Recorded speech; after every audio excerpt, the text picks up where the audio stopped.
ಇಂದು ರಾಜ್ಯಾದ್ಯಂತ ಸಾರಿಗೆ ಸಂಘಟನೆಗಳು ವಿವಿಧ ಬೇಡಿಕೆಗಳನ್ನು ಇಟ್ಟು ಮುಷ್ಕರವನ್ನು ಮಾಡಿದರು. ಆದರೆ ಸಂಜೆ ಆಗಷ್ಟಲ್ಲೇ ಎಲ್ಲ ಬೇಡಿಕೆಗಳಿಗೂ ಕೂಡ ಅಥವಾ ಎಲ್ಲ ಮುಷ್ಕರಗಳಿಗೆ ಬಂದ್ಗಳಿಗೆ ಸಂಪೂರ್ಣ ಬ್ರೇಕ್ ಬಿತ್ತು. ಇದಕ್ಕೆ ಕಾರಣ ನ್ಯಾಯಾಲಯ ಅಥವಾ ಕೋರ್ಟ್. ಯಾಕೆಂದರೆ ಕೋರ್ಟ್ನ ಆದೇಶದ ಕಾರಣದಿಂದ ಈ ಒಂದು ಮುಷ್ಕರಕ್ಕೆ ಅಲ್ಲೇ ಬ್ರೇಕ್ ಬೀಳಾಯಿತು. ಇಷ್ಟಕ್ಕೂ ಕೋರ್ಟ್ ಹೇಳ್ತಾ ಇರುವಂಥದ್ದು ಏನು ಅಂದರೆ, ನಾವಿಲ್ಲಿ ಆದೇಶ ಕೊಟ್ಟಾದ್ಮೇಲೂ ಕೂಡ ನಾವು ನಿನ್ನೆ ತಾನೇ ಹೇಳಿದ್ವಿ ಒಂದು ದಿನ ಯಾವುದೇ ಮುಷ್ಕರ ಮಾಡಬೇಡಿ ಅಂತ. ಆದರೂ ಕೂಡ ನೀವು ಧರಣಿ ಮಾಡಿದ್ಯಾಕೆ, ಮುಷ್ಕರ ಮಾಡಿದ್ಯಾಕೆ ಅನ್ನುವಂಥ ಪ್ರಶ್ನೆಯನ್ನು ಹೈಕೋರ್ಟ್ ಕೇಳ್ತು. ಈ ಹಿನ್ನೆಲೆಯಲ್ಲಿ ಹೈಕೋರ್ಟ್ನ ಸೂಚನೆ ಹಿನ್ನೆಲೆಯಲ್ಲಿ ತತ್ಕ್ಷಣದಿಂದಲೇ ಮುಷ್ಕರವನ್ನು ಸಂಘಟನೆಗಳು ವಾಪಸ್ ಪಡೆದಿವೆ. ಆದರೆ ಹೋರಾಟ ಮಾತ್ರ ಇನ್ನೂ ಇದೆ ಅಂತ ಹೇಳ್ತೀವಿ. ಹಾಗಾದರೆ ಮತ್ತೆ ಏನಾಗುತ್ತೆ ಮುಂದೆ ನೋಡೋಣ ಬನ್ನಿ ಸ್ಟೋರಿಯಲ್ಲಿ. ಸಾರಿಗೆ ಮುಷ್ಕರದ ಎಫೆಕ್ಟ್ ಕೆಎಸ್ಆರ್ಟಿಸಿಗೆ ತುಂಬಾ ದೊಡ್ಡ ಮಟ್ಟದಲ್ಲಿ ತಟ್ಟಿದೆ ಅಂತಾನೆ ಹೇಳ್ಬೋದು. ಸಾರಿಗೆ ನೌಕರರ ಮುಷ್ಕರಕ್ಕೆ high court full garam. Government has all the powers to take appropriate action. ನ್ಯಾಯಾಂಗ ನಿಂದನೆ ಕೇಸ್ ದಾಖಲಿಸುವುದಾಗಿ ಎಚ್ಚರಿಕೆ. ಸ್ಟ್ರೈಕ್ ಮಾಡಿದ್ರು ಇಲ್ಲಿಗಲ್ ಸ್ಟ್ರೈಕ್ ಅಂತ. ಕೊನೆಗೂ ಮುಷ್ಕರ ವಾಪಸ್ ಪಡೆದ ಸಾರಿಗೆ ನಿಗಮ. ಡ್ಯೂಟಿಗೆ ಹಾಜರಾಗಿ ಅಂತ ಹೇಳ್ತಾರೆ. ಡೋಂಟ್ ಕೇರ್, ಯಾರ ಮಾತಿಗೂ ಕೇರ್ ಮಾಡಿರಲಿಲ್ಲ. ಸಿಎಂ ಜೊತೆ ಸಂಧಾನ ಸಭೆಗೂ ಕೇರ್ ಮಾಡಿರಲಿಲ್ಲ. ಇದಿಷ್ಟೇ ಅಲ್ಲ, ಹೈಕೋರ್ಟ್ ಒಂದು ದಿನದ ಮಟ್ಟಿಗೆ ಬಂದ್ಗೆ ಬ್ರೇಕ್ ಹಾಕಿದ್ರು, ಸಾರಿಗೆ ನೌಕರರು ಮಾತ್ರ ಬಗ್ಲೇ ಇಲ್ಲ.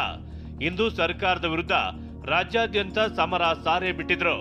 ಆದ್ರೆ ಇದೀಗ ಹೈಕೋರ್ಟ್ ಖಡಕ್ ವಾರ್ನಿಂಗ್ಗೆ ಸಾರಿಗೆ ನೌಕರರ ಸಂಘಟನೆಗಳು ತಂಡ ಹೊಡೆದಿವೆ. ಕೊನೆಗೂ ಮುಷ್ಕರ ವಾಪಸ್ ಪಡೆದಿವೆ.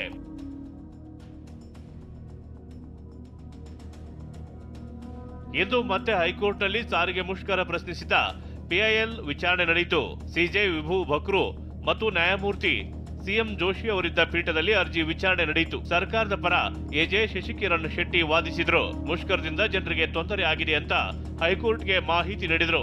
ಈ ವೇಳೆ ಮುಷ್ಕರ ನಿಲ್ಲಿಸಲಾಗಿದೆಯೇ ಅಂತ ಸಾರಿಗೆ ಸಂಘಟನೆಗಳ ಪರ ವಕೀಲರಿಗೆ ಕೋರ್ಟ್ ಪ್ರಶ್ನಿಸಿತು. ಇಲ್ಲದಿದ್ರೆ ನಾಳೆಯೇ ನ್ಯಾಯಾಂಗ ನಿಂದನೆ ಕೇಸ್ ದಾಖಲಿಸುವುದಾಗಿ ಹೈಕೋರ್ಟ್ ಎಚ್ಚರಿಕೆ ಕೊಡ್ತು. It's on the government that they have to take action. Government action ತಗೋಬೇಕು ಅಕಾರ್ಡಿಂಗ್ ಟು ಲಾ ಅಂತೀವಲ್ಲ. So the government will do what it has to do. ಇವಾಗ ಇನ್ನೂ ಸ್ಟ್ರೈಕ್ ನಡೀತಾ ಇದೆ, ನಡೆಯುತ್ತೆ ಅಂತ ಅಂದ್ಬಿಟ್ರೆ ಅವಾಗ then government has all the powers to take appropriate action. ಇನ್ನು ಹೈಕೋರ್ಟ್ ತರಾಟೆಗೆ ಜಂಟಿ ಕ್ರಿಯಾ ಸಮಿತಿ ಪರ ವಕೀಲರು ತಬ್ಬಿಬ್ಬಾದ್ರು. ನಾಳೆ ಮುಷ್ಕರ ನಡೆಸುವುದಿಲ್ಲ ಅಂತ ಹೈಕೋರ್ಟ್ಗೆ ತಿಳಿಸಿದ್ರು.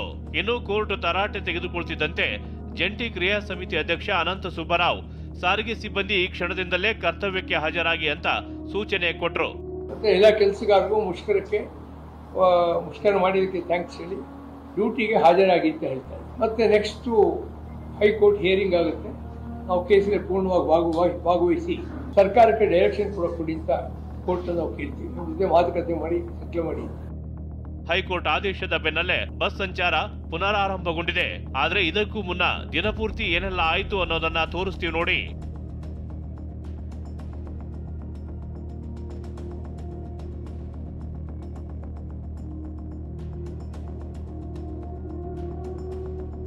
ಬೆಳಗ್ಗೆ 6 ಗಂಟೆಗೆ ಮುಷ್ಕರ ಶುರುವಾಯಿತು. ಬಸ್ ಸಂಚಾರ ಬಂದ್ ಆಗಿದ್ರಿಂದ ಕೆಲಸಗಳಿಗೆ ಹೋಗೋರು ಪರದಾಡುವಂತಾಯ್ತು. ಹೇಗಾದ್ರೆ ನಾವು ಜೀವನ ಮಾಡೋದು ಹೇಗೆ ಅಂತ ಬೆಂಗಳೂರಿನ ಜನ ಆಕ್ರೋಶ ಹೊರ ಹಾಕಿದ್ರು. ಮುರುಗೇಶಪಾಳ್ಯದಿಂದ ಬರ್ಬೇಕಂದ್ರೆ ಬಸ್ ಇಲ್ಲ, 1000 ರೂಪಾಯಿ ತಗೊಂಡ್ರು ಆಟೋಗೆ. ಬಸ್ಗಳು ಸ್ಟ್ರೈಕ್ ಮಾಡಿದ್ರೆ ಎಷ್ಟು ಬಡವ್ರಿಗೆಲ್ಲ ಎಷ್ಟು ಪ್ರಾಬ್ಲಮ್ ಆಗುತ್ತೆ. ಆಟೋನಲ್ಲಿ ಬರೋದಕ್ಕೆ ದುಡ್ಡು ಇರೋರಾದ್ರೆ ಪರವಾಗಿಲ್ಲ. ನಾವು ಸಿಂಗಲ್ ಪೇರೆಂಟ್ ಮನೆ ಕೆಲ್ಸಕ್ಕೆ ಹೋಗ್ತೀವಿ, ದುಡ್ಡು ಇರೋರು ಇರ್ತಾರೆ, ಇಲ್ಲದೇ ಇರೋರು ಇರ್ತಾರೆ. ಇನ್ನು ಬೆಂಗಳೂರಿನ ಮೆಜೆಸ್ಟಿಕ್ ಬಸ್ ನಿಲ್ದಾಣದಲ್ಲಿ ಯಾವಾಗ್ಲೂ ಸರ್ಕಾರಿ ಬಸ್ಗಳೇ ಇರ್ತಿದ್ವು. ಆದ್ರೆ ಇವತ್ತು ಖಾಸಗಿ ಬಸ್ಗಳು ಸಹ ಎಂಟ್ರಿ ಕೊಟ್ಟಿದ್ವು. ಸಾರಿಗೆ ಮುಷ್ಕರದ ಎಫೆಕ್ಟ್ ಕೆಎಸ್ಆರ್ಟಿಸಿ ಬಸ್ ನಿಲ್ದಾಣಕ್ಕೂ ಕೂಡ ತಟ್ಟಿರುವಂಥದ್ದು. ಬೆಳಗ್ಗೆಯಿಂದ ಇಲ್ಲಿಯವರೆಗೆ 500ಕ್ಕೂ ಹೆಚ್ಚು ಕೆಎಸ್ಆರ್ಟಿಸಿ ಬಸ್ಗಳು ಮೆಜೆಸ್ಟಿಕ್ನಿಂದಲೇ ಆಪರೇಟ್ ಆಗಬೇಕಾಗಿತ್ತು. ಆದರೆ ಇಲ್ಲಿವರೆಗೂ 135 ಬಸ್ಗಳು ಮಾತ್ರ ಆಪರೇಟ್ ಆಗಿರುವಂಥದ್ದು. ಸದ್ಯ ನಾನೀಗ ಟರ್ಮಿನಲ್ 2ನ ಒಳಭಾಗದಲ್ಲಿದ್ದೀನಿ. ದೃಶ್ಯದಲ್ಲಿ ನಿಮಗೂ ಕೂಡ ತೋರಿಸ್ತಾ ಇದ್ದೀನಿ ಅವಿನಾಶ್. ಅಂದರೆ ಖಾಸಗಿ ಬಸ್ಗಳು ಈಗಾಗಲೇ ಕೂಡ ಮೆಜೆಸ್ಟಿಕ್ ಬಸ್ ನಿಲ್ದಾಣಕ್ಕೆ ಬಂದಿರುವಂಥದ್ದು. ಆದರೆ ಖಾಸಗಿ ಬಸ್ಗಳಲ್ಲಿ ಓಡಾಡಲಿಕ್ಕೆ ಪ್ರಯಾಣಿಕರು ಒಂದಷ್ಟು ಹಿಂದೇಟಾಗ್ತಿದ್ದಾರೆ. ಇಲ್ಲಿ ನೋಡಿ, ಇಷ್ಟು ಬಸ್ಗಳು ನಿಂತಿದೆ. ಪ್ರಯಾಣಿಕರು ಒಬ್ಬರೋ ಇಬ್ಬರೋ ಇದ್ದಾರೆ ಅನ್ನೋದನ್ನು ಬಿಟ್ಟರೆ ಸಂಪೂರ್ಣವಾಗಿ ಕೆಎಸ್ಆರ್ಟಿಸಿ ಬಸ್ಗಳಿಗೆ ಪ್ರಯಾಣಿಕರು ಕಾಯ್ತಾ ಇದ್ದಾರೆ. ಬಸ್ಗಳು ಬರಬಹುದು, ಈಗ ಬರುತ್ತೆ, ಆಗ ಬರುತ್ತೆ ಅಂತೇಳಿ ಕೆಲವೊಂದಷ್ಟು ಜನ ವೇಟ್ ಮಾಡ್ತಿದ್ದಾರೆ. ಇದಿಷ್ಟೇ ಅಲ್ಲ, ಸರ್ಕಾರಿ ಬಸ್ಗಳನ್ನೇ ನಂಬಿಕೊಂಡಿದ್ದ ಬಡ ಪ್ರಯಾಣಿಕರು ಆಕ್ರೋಶ ಹೊರ ಹಾಕಿದ್ರು. ಎಲ್ಲರಿಗೂ ತೊಂದರೆ ಆಗುತ್ತೆ ಸರ್. ಯಾಕಂದ್ರೆ ಅದು BMT ಬಸ್ ಇಲ್ಲ ಅಂದ್ರೆ ಆಟೋ ಟ್ಯಾಕ್ಸಿ ಅವರು 1 to 2 ಇದು ಮಾಡ್ತಾರೆ. ನಾವೆಲ್ಲ ಕೂಲಿ ಕೆಲಸ ಮಾಡೋರು ಇದು ಮಾಡೋರು ಬಸ್ ಇದ್ರೆ ನಮಗೆ ಒಳ್ಳೇದಾಗತ್ತೆ, ಇಲ್ಲ ಅಂದ್ರೆ ಇದು ತೊಂದರೆ ಆಗತ್ತೆ ಸರ್. ಅವ್ರು ಏನಿದೆಯೋ ಅದು ಬಗೆಹರಿಸಿದ್ರೆ ಇದಾಗತ್ತೆ ಸರ್, ಅಷ್ಟೇ ಸರ್. ಅವ್ರು ಏನಿದು ಮಾಡ್ತಾರ ಅದು ನೋಡ್ಬೇಕು. ಈಗ 36 ರೂಪಾಯಿ ಆಟೋ ಮೀಟರ್ ಮಾಡಿದ್ದಾರೆ, ಇದು ಜಾಸ್ತಿ ಆಗಿದೆ ಈಗ. ಮತ್ತೆ ಅವರು 36 ಅಂದ್ರೆ 40 ರೂಪಾಯಿ ಇದು ಮಾಡ್ತಾರೆ ಮಿನಿಮಮ್. ಇನ್ನು ಬಸ್ ಇಲ್ಲದ್ರಿಂದ ಕೆಲ ಕಡೆಗಳಲ್ಲಿ ವಿದ್ಯಾರ್ಥಿಗಳು ಪರದಾಟ ಅನುಭವಿಸಿದ್ರು. ಸರ್ಕಾರಕ್ಕೆ ತಲೆಬುಡ ಇಲ್ಲ ಅಂತ ಕೆಂಡ ಕಾರಿದ್ರು. ಎಫೆಕ್ಟ್ ಆಗ್ತಾ ಇದೆ. ನಾವು ಇರೋಬ್ಬರ ಕೆಲಸ ಬಿಟ್ಟು ಮಕ್ಕಳನ್ನ ಕರ್ಕೊಂಬರಂಗಾಯ್ತು. ಸರ್ಕಾರಕ್ಕೆ ತಲೆ ಬುಡ ಇಲ್ಲ. ಏನು ಫ್ರೀ ಕೊಡಬೇಕು, ಏನು ಫ್ರೀ ಕೊಡಬಾರ್ದು ಅದು ಹೇಳೋರಿಲ್ಲ. ಬರೀ ಅವರು ಓಟ್ಗಾಗಿ, ಅವ್ರ ಅಧಿಕಾರಕ್ಕಾಗಿ ಏನು ಬೇಕೋ ಮಾಡ್ತಾರೆ. ಜನರ ಅನುಕೂಲಕ್ಕಾಗಿ ಯಾವ ಗೌರ್ಮೆಂಟು ಏನು ಮಾಡಲ್ಲ. ಬಸ್ಸನ್ನೇ ಡಿಪೆಂಡ್ ಆಗಿರೋ ಎಷ್ಟೋ ಜನ ಇರ್ತಾರೆ, ಅವ್ರಿಗೆಲ್ಲ ತೊಂದರೆ ಆಗೇ ಆಗುತ್ತೆ. ಇವತ್ತು ಆಟೋದವ್ರನ್ನ ಮಾತಾಡ್ಸೋಕ್ಕಿರಲ್ಲ. 100 ರೂಪಾಯಿ ಇರೋ ಕಡೆ 1000 ರೂಪಾಯಿ ಕೇಳ್ತಾರೆ. ಸಾಮಾನ್ಯ ಜನ ದುಡಿಯೋದೇ 500-600 ರೂಪಾಯಿ ಆದರೆ ಅವ್ನು ಒಂದು ದಿನಕ್ಕೆ ಆಟೋ ಚಾರ್ಜ್ 1000 ರೂಪಾಯಿ ಕೊಡಬೇಕಂದ್ರೆ ಅವ್ನು ಹೊಟ್ಟೆಗೆ ಏನು ತಿನ್ನಬೇಕು? ಸ್ಯಾಂಡಲ್ವುಡ್ ಹಿರಿಯ ನಟ ಹೊನ್ನವಳ್ಳಿ ಕೃಷ್ಣ ಬಸ್ ಇಲ್ಲದೆ ಪರದಾಡಿದ್ರು. ಕೆಂಪೇಗೌಡ ಬಸ್ ನಿಲ್ದಾಣದಲ್ಲಿ ಪತ್ನಿಯೊಂದಿಗೆ ಗಂಟೆಗಟ್ಟಲೆ ಕಾದ್ರೂ ಬಸ್ ಸಿಗ್ಲಿಲ್ಲ. ಇದನ್ನ ಅವರು ಬಂದು ನೋಡಿದ್ರೆ ಗೊತ್ತಾಗುತ್ತೆ ಆ ಕಷ್ಟ ಎಲ್ಲ ಅವ್ರು ಬಂದು ಇಲ್ಲಿ ನೋಡಿದ್ರೆ ಗೊತ್ತಾಗುತ್ತೆ. ಇನ್ನೊಮ್ಮೆ ಆಗದೆ ಇರೋ ಥರ ನೋಡ್ಕೊಳ್ಳಿ.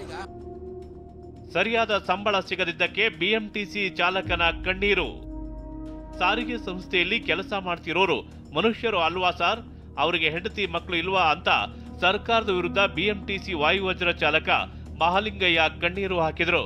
ಸರ್, ಇವತ್ತು ನಮ್ಮ ಸ್ನೇಹಿತರಿಗೆ 2 ವರ್ಷ 3 ವರ್ಷ ಆಗಿದೆ ನಿವೃತ್ತಿಯಾಗಿ, ಅವ್ರಿಗೆಲ್ಲ ಗ್ರಾಚ್ಯುಟಿ ಕೊಟ್ಟಿಲ್ಲ. ಇವತ್ತು ಅಳು ಬರುತ್ತೆ ನನಗೆ ಅದನ್ನ ಹೇಳೋಕ್ಕೆ. ಆ ಥರ ಸಮಸ್ಯೆ ತುಂಬ ಇದೆ ಸರ್. ಹೇಳ್ಕೊಳಕ್ಕೆ ಆಗಿದ್ದು ಇಷ್ಟೇ ಸರ್. ಸರ್,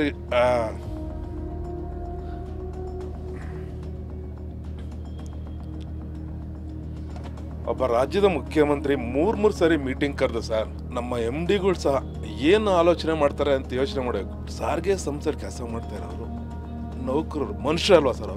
ಅವ್ರಿಗೆ ಹೆಂಡತಿ ಮಕ್ಳಿಲ್ವಾ ಸರ್? 1,20,000 ಜನ ಎಂಪ್ಲಾಯ್ಸ್ ಇದ್ದೀವಿ. ಅದರಲ್ಲಿ ನಮ್ಮಂಥವ್ರು, ನಮ್ಮನ್ನು ನಂಬ್ಕೊಂಡು 4ರಿಂದ 5 ಜನ ಮನೆಗಳಲ್ಲಿದ್ದಾರೆ. ಹೆಂಡತಿ ಮಕ್ಕಳು ಮೊಮ್ಮಕ್ಕಳು ಎಲ್ಲ ಇಟ್ಕೊಂಡು ನಾವು ತಂದೆ ತಾಯಿಗಳನ್ನ ಸಾಕಾಗ್ತಿದ್ರೆ ಇವತ್ತು ವೃದ್ಧಾಶ್ರಮಕ್ಕೆ ಸೇರಿಸಿದ ಪರಿಸ್ಥಿತಿಗಳು ನಾವೇ ಸೇರ್ಕೊಂಡು ಅನ್ನೋ ಪರಿಸ್ಥಿತಿಗಳು ಮಾಡ್ಬಿಡ್ತದೆ. ಇನ್ನು ಸರ್ಕಾರಿ ಬಸ್ಗಳು ರಸ್ತೆಗೆ ಇಳಿಯೋದ್ರಿಂದ ಮೆಟ್ರೋಗಳತ್ತ ಜನ ಮುಖ ಮಾಡಿದ್ರು. ಫುಲ್ ರಶ್ ನಿಂದ ಜನ ಪರದಾಡುವಂತಾಯ್ತು. ಸರ್, ಫುಲ್ ರಶ್ ಇದೆ ಸರ್. ಯಾವತ್ತು ಈ ತರ ರಶ್ ಇರಲಿಲ್ಲ. Full rush sir. Jallahalli cross ಇಂದ ಮೆಜೆಸ್ಟಿಕ್ ಬರೋದಕ್ಕಾಗಿಲ್ಲ ಸರ್. ಫುಲ್ಲು ಇಕ್ಕಟ್ಟು ಸರ್. ಫುಲ್ ಕಷ್ಟ ಅನಿಸ್ತು. ಎಲ್ಲ ಮೈ ಮೇಲೆ ಬಿದ್ದುಬಿಟ್ಟಿದ್ರು ಸರ್. ಫುಲ್ ಇಕ್ಕಟ್ಟಾಯ್ತು ಸರ್. ಉಸಿರಾಡೋದಕ್ಕೆ ತೊಂದರೆ ಆಯಿತು. ಹಿಂದೆ ಫ್ರೀ ಆಗಿತ್ತು ಸರ್, ಕುತ್ಕೊಂಡು ಆರಾಮಲ್ಲಿ ಬರ್ಬೋದಿತ್ತು ಸರ್. Bureau report, TV9.